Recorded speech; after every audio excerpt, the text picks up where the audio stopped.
Hello everyone, welcome to my YouTube channel Durgam Vigyan संस्थान। Last lecture में हम थर्मोडायनेमिक्स के कुछ इंपॉर्टेंट पॉइंट्स को डिस्कस किए थे। आज के लेक्चर में हम डिस्कस करते हैं थर्मोडायनेमिक पोटेंशियल। थर्मोडायनेमिक पोटेंशियल में सबसे पहले जो फर्स्ट पोटेंशियल ड्राइव होता है वो बेसिकली इंटरनल एनर्जी से ड्राइव होता है। तो किस तरीके से ड्राइव होगा? du is equals to TdS minus PdV। ये फर्स्ट लॉ ऑफ थर्मोडायनेमिक्स का फॉर्म होता है, आप सभी ने पढ़ा है। dq is equals to du plus dw। यहाँ dw आपका रहता है PdV एंड dq, अगर आप सेकंड लॉ ऑफ थर्मोडायनेमिक्स की बात करें तो वहाँ से ये आ जाता है TdS। तो ये दोनों ही वैल्यू यहाँ पुट करेंगे तो du इस तरीके से डिफाइन हो जाएगा। इसके बाद हम कंडीशन अप्लाई करेंगे टोटल डिफरेंशियल कोएफिशिएंट की, इस तरीके से सॉल्व करेंगे एंड एग्जैक्ट डिफरेंशियल इक्वेशन बनाएंगे और इस तरीके से हम फिर इसको लिख सकते हैं। टेम्परेचर ये आ जाएगा एंड प्रेशर हमारा इस तरीके से डिफाइन हो जाएगा। अब ये अगर आपको कभी पूछा जाए कि एक इक्वेशन दे दी जाए, आपको टेम्परेचर एंड प्रेशर की वैल्यू पूछी जाए, तब आप ऐसे निकाल सकते हैं। अब अगर आप इसको डिफरेंशिएट करें विद रिस्पेक्ट टू वॉल्यूम तो अपने आप ही ये दोनों इक्वल हो जाएंगे और आपको फर्स्ट मैक्सवेल रिलेशन मिल जाएगा। तो PV is equals to ST, अब तक आपने पढ़ा था PV is equals to RT।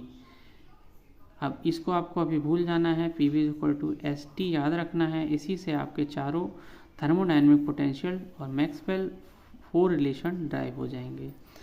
PV is equals to ST का मतलब सबसे पहले आपको याद रखना है जो फर्स्ट थर्मोडायनेमिक रिलेशनशिप रहता है वो TV का मतलब T और न्यूमरेटर में T एंड डिनोमिनेटर में B एंड फिर अपने आप उसको अरेंज करना है, P/S आ जाएगा और डेरिवेटिव ले लेना है, पार्शियल डेरिवेटिव, और जो टर्म इधर होगा वो इधर कांस्टेंट हो जाएगा, जो इधर होगा वो इधर कांस्टेंट हो जाएगा। इस तरीके से फर्स्ट मैक्सवेल रिलेशन को डिफाइन करेंगे।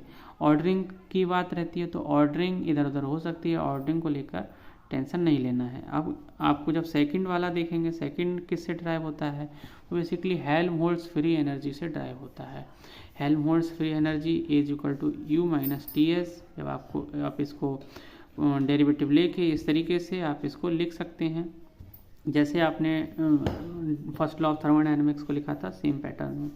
और इसको अगर लिखना चाहें प्रेशर तो ये आ जाएगा हेल्महोल्ट्ज़ एनर्जी के फॉर्म में एंड एंट्रोपी भी हेल्महोल्ट्ज़ एनर्जी के फॉर्म में, इस तरीके से लिख सकते हैं।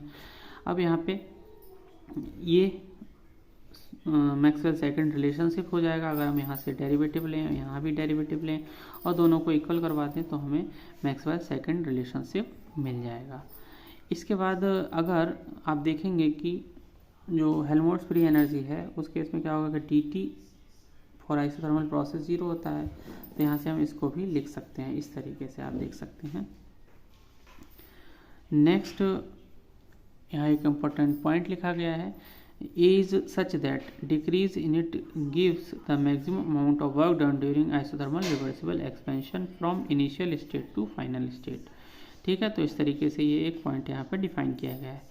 U जो सम होता है वो free energy and latent energy का सम होता है at constant V and T। जो F है वो कांस्टेंट रहेगा।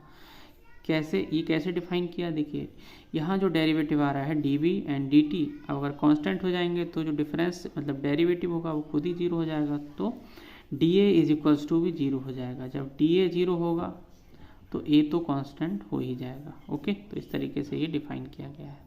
At constant volume and temperature the Helmholtz free energy should be constant। Helmholtz free energy को कभी कभी आप इस फॉर्म में भी लिख सकते हैं कि TA at constant temperature and volume this is less than और इक्वल टू 0। ठीक है, this is the condition of extremization with respect to S describe property of the system at constant temperature. ठीक है, तो अगर ये TI सिस्टम का temperature, T surrounding का है, तो इस तरीके से हम इसको ड्राइव कर सकते हैं इस रिलेशनशिप को। ठीक है, तो यहाँ से हमने इसको निकाला है। जो थर्ड थर्मोडायनेमिक पोटेंशियल आता है बेसिकली वो रहता है आपका एंथैल्पी। एंथैल्पी आप सभी ने पढ़ा है। Basically enthalpy is H is equals to U plus PP।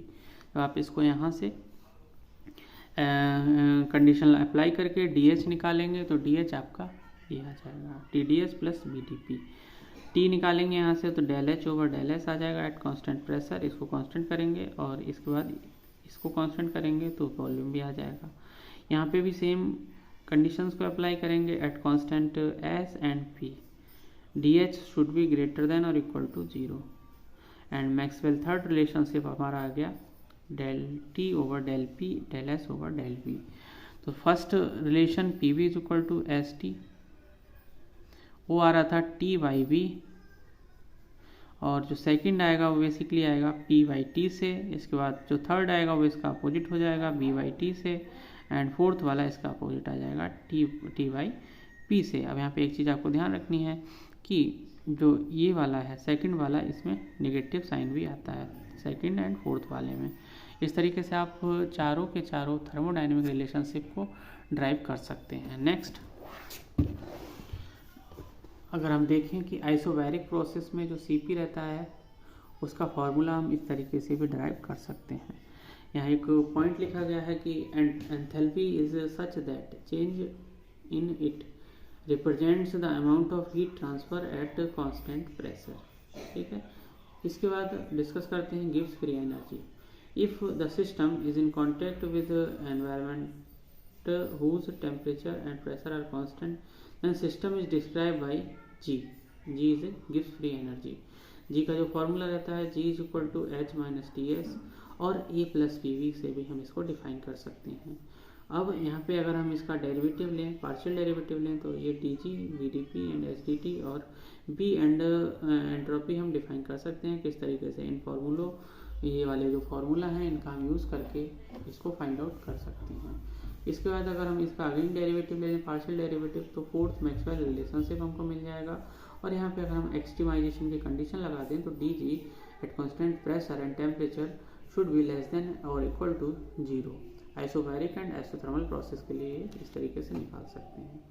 If dW2 is the work done due to other change in volume, then DG is equal to minus DW plus VDP minus SDT। DT 0 हो जाएगा, DP 0 हो जाएगा, then the change in गिव्स free energy should be negative because of the external work done.